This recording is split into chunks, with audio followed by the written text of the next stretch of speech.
C'est le moment de la chronique de Steve Fortin au Journal du Soir de radioinfocité.com.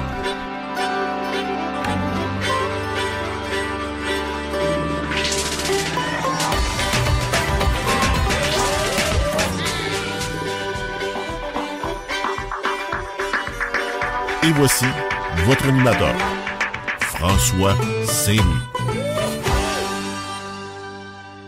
Eh bien, bonsoir, mesdames et messieurs. Bienvenue à cette édition du Journal du Soir en ce 2 mai 2017. Eh bien, ce soir, nous allons voir Sol Zanetti, qui est le chef du parti d'Option nationale, qui va être avec nous. Et sans plus tarder, je pense que Steve Fortin est déjà avec nous. Salut Steve, comment ça va ce soir? Ça va très bien, puis j'ai entendu Sol Zanetti qui est avec nous. Salut Sol, est-ce que tu es là? Oui, je suis bien là. Oui, bonsoir Sol, ça va bien? Donc, tout le monde est sur la ligne, et puis, donc, c'est un peu, on a commencé à regarder tous les mardis à Radio Infocité sur cette plage horaire-ci, vers 21h. On reçoit des gens et on parle généralement, en tout cas, de politique québécoise. Au cours des dernières semaines, on a reçu Lino Stampito. Ensuite, on avait, ça se commandait. On devait en parler avec lui, avec tout ce qui se passait à l'Assemblée nationale. Il y avait plusieurs dossiers dont on voulait parler avec lui, des dossiers qui touchaient la corruption, l'éthique, au Parti libéral et tout. Dans la même veine, on a reçu la semaine dernière Ken Pereira. Entre les deux, on avait reçu, bien entendu, Véronique Yvon. Et il y avait une trame là-dedans, mais on voulait marquer une pause. Et puis, donc, il y a la partielle dans le comté de Gouin. Et ça vaut la peine de prendre le temps et de nous arrêter pour parler avec les différents partis, les différents candidats. Donc, j'avais annoncé que Vanessa Dion serait avec nous, mais à pied levé, Sol Zanetti va la remplacer. Et puis, on le remercie d'être là. Et on va discuter avec lui, donc, de la campagne d'Option nationale dans Gouin. Dans un second temps, on va parler avec Alex Tirel du Parti vert du Québec aussi. Donc, et pour chacun, donc, j'ai préparé quelques thèmes là, quelques thèmes spécifiques au parti, mais aussi quelques thèmes un petit peu plus généraux. Donc, Sol, t'es prêt? Oui, je suis très prêt. Donc voilà, merci de remplacer comme ça à pied levé Vanessa Dion. Premièrement, j'aimerais que tu nous expliques quels seront les thèmes principaux, les axes principaux autour desquels vous voulez axer votre campagne à Option nationale pour Gouin, pour cette partielle-ci. Oui, d'ailleurs, bon, c'est ça, Vanessa s'excusait de ne pas pouvoir être là. Elle a eu un problème de santé ce soir, mais bon, je pense qu'elle va se rétablir rapidement pour le reste de la partielle. Puis, si vous voulez la réinviter, ça va lui faire plaisir. On va le faire. Je suis très déçu de manquer cette occasion. Ah bon, parfait, je suis content. Les thèmes que Vanessa a choisis pour la campagne, le thème principal, en fait, c'est le thème de la culture. Cela dit, évidemment, le thème qui est sous-jacent à toutes nos interventions, puis à tout notre programme politique, évidemment, c'est toujours aussi l'indépendance. C'est-à-dire que quand on parle, par exemple, de culture, quand on parle d'éducation, quand on parle d'environnement, on le fait le plus souvent possible dans une perspective de proposition de pays. C'est-à-dire en proposant des choses qui sont, dans le cadre provincial actuel, pas possibles et qui nécessitent, pour être réalisées, de faire l'indépendance.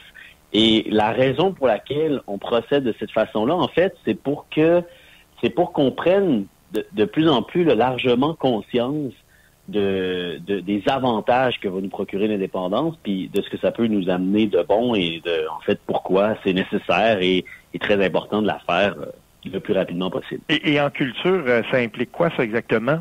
C'est intéressant comme postulat, mais en culture, ça implique quoi?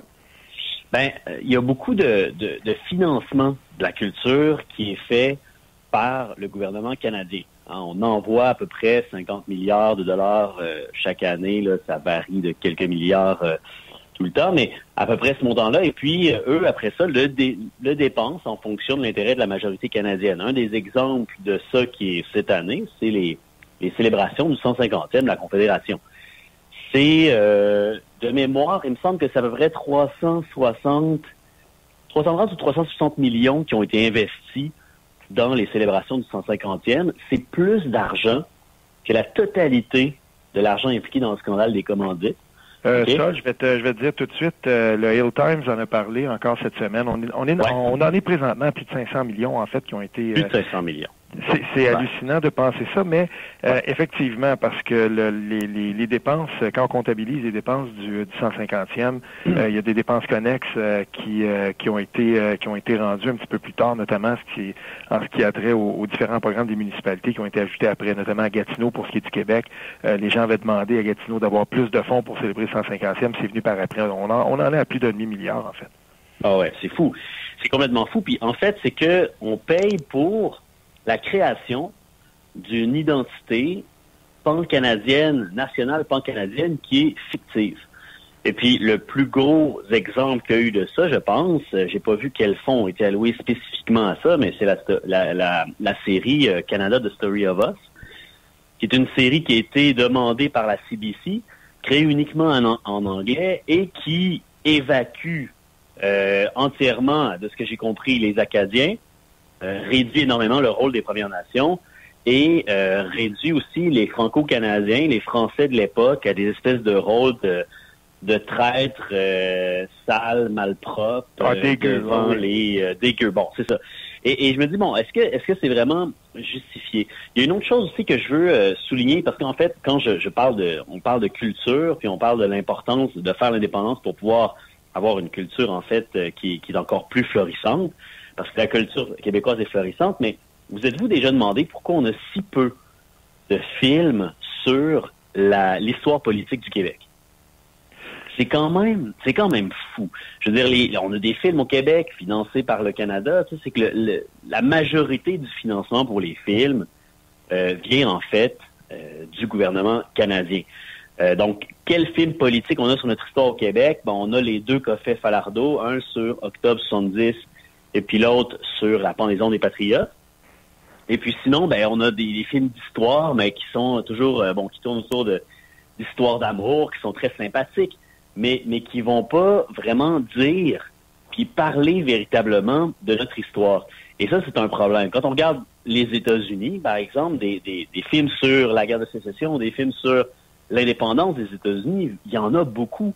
Et puis, il y a des séries. Pourquoi? Ben parce que, il y a plusieurs raisons. D'une part, là-bas, la culture dépend pas du financement du gouvernement, la production des films, parce qu'ils sont un marché de plus de 300 millions.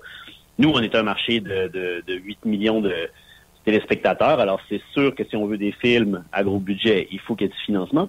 Mais ça, l'indépendance va pouvoir permettre le fait qu'on va remettre la main sur le financement de nos films. Et puis, les producteurs et les réalisateurs ne seront pas gênés de déposer au Canada des films qui racontent notre histoire véritable, en fait. Oui, il est important. Là, juste une question, Steve. C'est juste un commentaire. Il est François Saint-Loup, micro seul. Il n'est pas normal que dans notre histoire nationale, qu'il n'y ait aucun film sur Louis-Joseph Papineau, là. Même pour les cours d'histoire, il n'y a aucun film où on voit dans le film Louis-Joseph Papineau. À part un de l'ONF en 1950-60, mais il y en a zéro puis une barre sur Louis-Joseph Papineau. Puis ça, je pense que c'est pas normal. C'est un corollaire de cette espèce de frilosité qu'on a eu à défendre même l'enseignement de notre histoire nationale dans les corpus de nos écoles secondaires. Au Cégep, il fut un temps où on avait un cours qui était obligatoire dans le tronc commun, par exemple, en sciences pures, quand moi j'y étais en tout cas, mais tu sais, ou en sciences humaines, mais là, on ne l'enseigne plus l'histoire, donc c'est pas surprenant que quelqu'un, moi, on a visionné dans un de mes cours, en tout cas à l'université, le film Corbeau. Fallait vraiment établir le contexte là, parce qu'il y avait beaucoup de gens qui n'avaient jamais entendu parler de ça. On va parler de ces choses-là dans des cours au niveau postsecondaire. Puis je veux dire, il y a personne il y a très très peu de gens en tout cas qui ont une idée là des contextes très précis. Si vous voulez bien, ça, j'aimerais qu'on passe, parce que le temps file, je veux qu'on passe à un autre thème que je veux qu'on développe ensemble, parce que, bien entendu, on ne peut pas passer à côté. Dans la partielle de Gouin, il y a eu toute la question de la convergence. Le Parti québécois, moi j'ai souvent traité de ça. J'étais plutôt favorable au fait qu'on ne présente pas au Parti québécois de candidats. De toute façon, je voyais pas pourquoi un candidat irait là. Pourquoi brûler, par exemple, Paul Saint-Pierre Plamondon, alors qu'on sait qu'il n'y avait pas beaucoup de chance. C'est un geste facile à poser pour la convergence, diront certains. Il n'y avait pas grand risque à prendre là. Il y a eu des discours de convergence entre Option nationale et Québec solidaire, d'après ce qu'on pouvait lire. Maintenant, on voit que c'est Option nationale finalement qui va présenter un candidat indépendantiste. Je l'ai salué encore ce matin. Moi, je trouve que c'est une bonne chose de le faire. Mais est-ce qu'il n'y a pas là quelque chose qui est comme un petit accroc aux discussions de convergence qu'il y avait déjà peut-être entre Option nationale et Québec solidaire? Éclairez-nous. Ben, en fait, c'est une excellente question. La question de la convergence, nous, on l'a toujours abordée avec le même angle, c'est-à-dire qu'on est favorable à la convergence et elle doit se faire avec des idées, autour d'idées. C'est-à-dire que pour qu'il y ait une convergence, il faut qu'on s'entende sur quoi on va converger.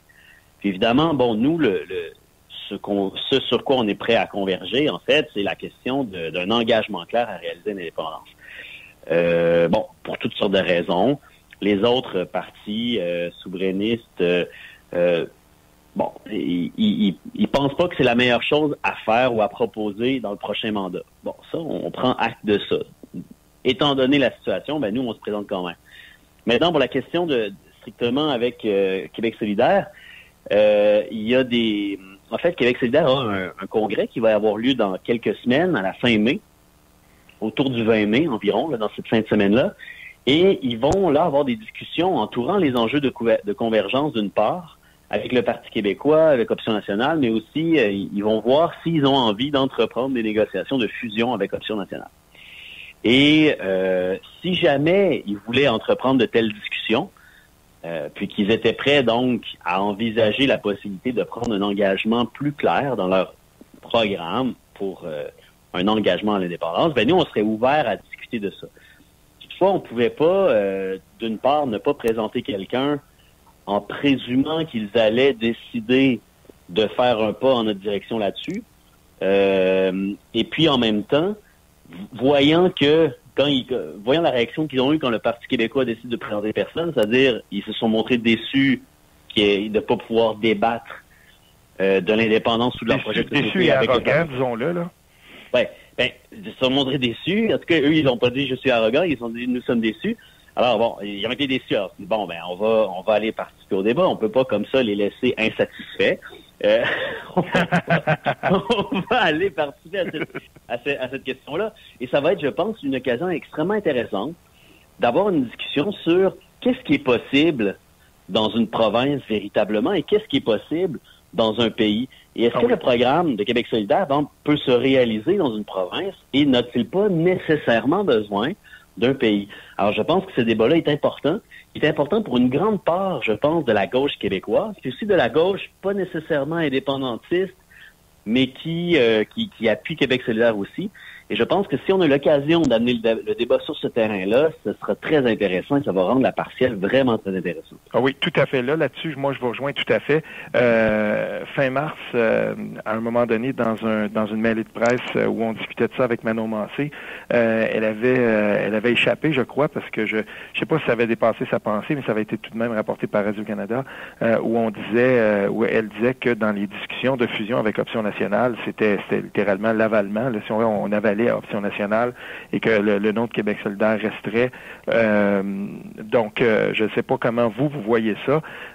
Puis surtout, je veux dire, moi j'ai souvent écrit là-dessus, j'appelais ça l'ambiguïté nationale de Québec solidaire. Je dirais pas plus tard que mai 2016, on célébrait le 10e anniversaire de Québec solidaire.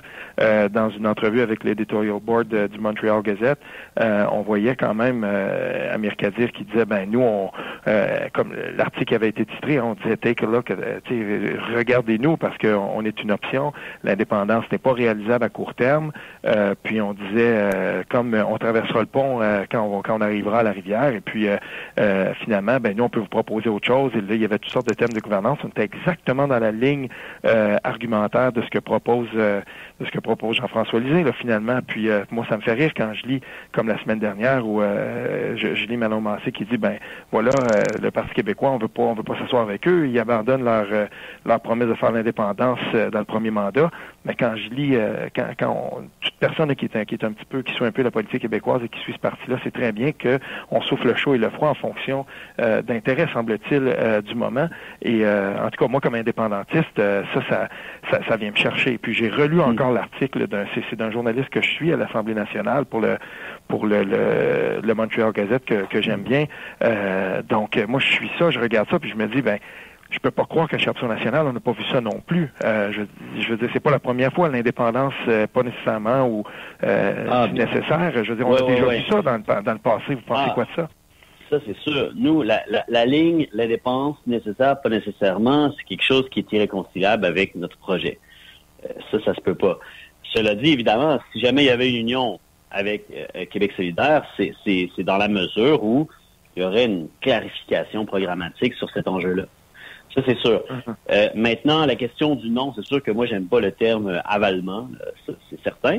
Maintenant, pour moi, ce qui est essentiel, puis je pense qu'il doit être essentiel pour nous tous, nous qui militons, nous qui sommes citoyens, nous qui faisons des choix politiques ensemble, je pense que l'important, ça doit être les idées qu'on met dans le programme, les ententes qu'on prend et les idées qui nous rassemblent.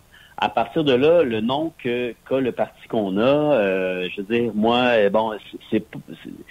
ça devient cette question-là, une question de communication publique, c'est-à-dire qu'est-ce qui va être le mieux reçu, qu'est-ce qui va susciter la plus grande adhésion. Mais je pense que d'un point de vue de ce qui devrait motiver notre engagement, c'est clairement le programme. Sur quoi est-ce qu'on s'entend et qu'est-ce qu'on va réaliser ensemble? Et est-ce que c'est clair ou est-ce que c'est pas clair? Donc, j'ai très hâte de voir ça. J'ai bien hâte de voir ce à quoi on va arriver. Et nous sommes plusieurs indépendantistes qui attendons de voir justement jusqu'où on va aller, qu'est-ce qui va se passer de ce côté-là. Il y a un dernier thème, il reste quelques minutes, là, peut-être 4 minutes. Il y a un dernier thème que j'aimerais aborder avec vous, Sol Zanetti, puis je le rappelle aux gens qui nous écoutent. Donc, on est avec Sol Zanetti, chef d'Option nationale. On le remercie d'être là.